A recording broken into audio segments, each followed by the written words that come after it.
Аз продължавам да се шокирам нон-стоп от всичко това, което виждам. В тази двойка виждаме 15 години разлика между него и нея. Освен това, той изневерява непрекъснато, без да смята, че в това има нещо лошо.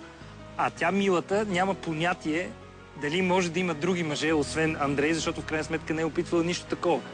Това са, според мен, проблемите на тази двойка. Не знам дали съм прав. Тази двойка е класическа и изключително типична, наистина. Мъжете, които си намират много по-млади девойки, с които да живеят, търсят точно този ефект. Момиче, което ги гледа хипнотизирано и обожествяващо, защото няма с кого да ги сравни, защото за това момиче те са авторитети.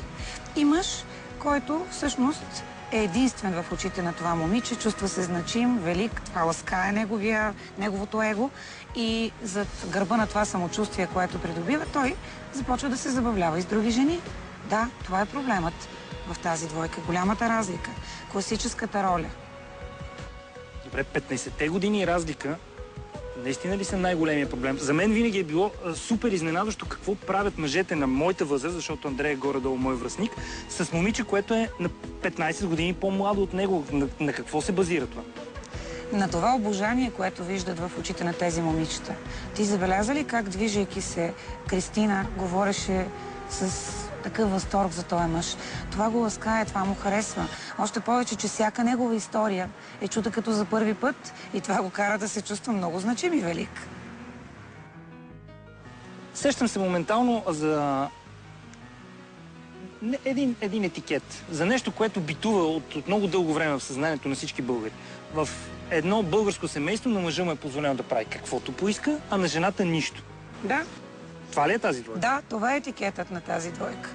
Той е компетентен, той знае всичко, той взима винаги верни решения в очите на това момиче, а тя е очарована, вярна, седи, чака го, вълнува се, ревнува, гледа, търси. Да, това се случва.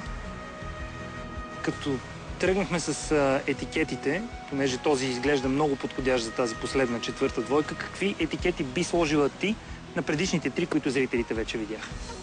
Ти сложи един много хубав на първата. Беше леко комичен, но е факт, че богатите също плачат. Двойката, която е между Цвети и Росен, спомняш си, втората двойка, мисля, че е типичният случай, в който това, че не можем да говорим помежду си, ни разделя колкото и да се обичаме, ако не сме се научили да го правиме. Двойката между Милена и Филип, може би за мен носи етикета на илюзията, в която искаме да вярваме в любовта, но не е достатъчна, трябва да има и друго, за да продължи една любов. И сега между Андрей и Кристина, всъщност, ти много хубаво го обобщи, че мъжете търсят ситуация, в която да им е позволено всичко, а очакват жените да са непорочни, верни и да виждат само тях единствено. Формата на това шоу обаче е такъв, че много скоро Кристина ще разбере, че Андрей е изневерявал повече от веднъж. Предполагам, че няма да й стане никак приятно, но ти как очакваш тя да реагира?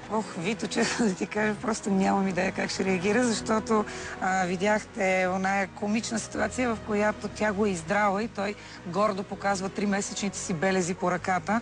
Така че милото момиче, тъй като той се е превърнал, успял е сам да я докара до състояние да е смисъла на живота й. Нали се сещаш, когато на един човек му издърпат смисъла от ръцете? Не знаем какво ще направи. Очаквам, просто не искам да съм там. Не знам как ще реагира. Честно казано и аз. Ани, благодаря ти много за този изключително интересен разговор. Вярвам, че той бил много полезен не само за мен, но и за нашите зрители. Това са нашите 4 двойки. Веднага, щом те пристигнат в Мексико, ще бъдат разделени за 15 дни, за да може всеки един от тях сам за себе си да си даде сметка доколко ценна е неговата връзка. Ще пламнат ли нови страсти? Колко дълъг е пътя до изневярата и имаме ли понякога нужда от нея? Можем ли хората лесно да прощаваме или егото ни винаги е над всичко? Нека ви покажем в следващите минути как ще протече живота на нашите участници тук на острова на изкушението.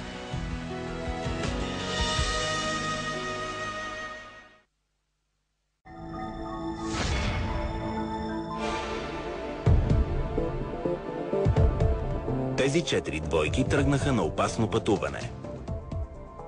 Те се отправиха към райските плажове на острова на изкушението, за да останат отново сами. По този начин нашите герои искаха да разберат могат ли да бъдат верни един на друг и да си отговорят на въпроса: дали са открили точния човек, с когото искат да живеят, или има някой друг, който е по-подходящ за тях. Веднага щом пристигнат, двойките ще бъдат разделени. В продължение на 15 дни те ще живеят в два отделни курорта, отдалечени един от друг, без право да се виждат. Есмералда е плажът на 4 мъже от двойките. Тук Александър, Андрей, Росен и Филип ще трябва да устоят на страховития чар на 11-те изкусителки, които ще направят всичко възможно, за да ги изкушат и да ги накарат да забравят за своите жени. Диаманте е мястото, където ще живеят 4-те жени от двойките. В този курорт Антоанет, Кристина, Цветанка и Милена ще се изправят срещу опасността на това приключение. Те ще живеят тук заобиколени от 11-те отдадени изкусители, които ще направят всичко, за да ги изкушат. Партньорите от двойките, заедно със своите изкушения, ще заживеят заедно, ще се забавляват, ще ходят на срещи, навярно търсейки нови връзки.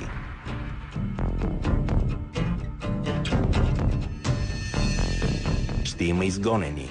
Изкусителите, които не издържат на конкуренцията, ще си тръгнат. Само най-атрактивните сингъли ще останат тук. След всяка среща, мъжете и жените от двойките ще изживяват емоции край огъня на откровението. Те ще имат възможност да видят и разберат какво правят половинките им в другия курорт.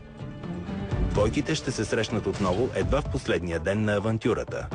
Тогава те ще споделят преживяното и ще се изповядат един пред друг. Тогава те ще решат бъдещето на своите връзки. Кои ще останат заедно и кои ще се разделят, ще стане ясно тук, на острова на изкушението.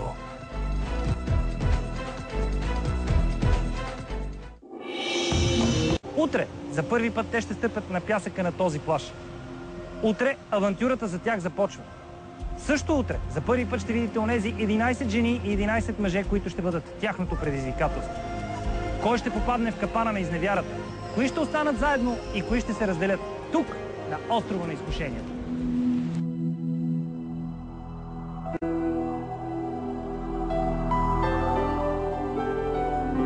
Не, няма да стане. Тони, знам, че казаното се забравя, а написаното остава. Когато говоря, чуваш това, което искаш. Реших да пиша, за да осъзнаеш смисъл.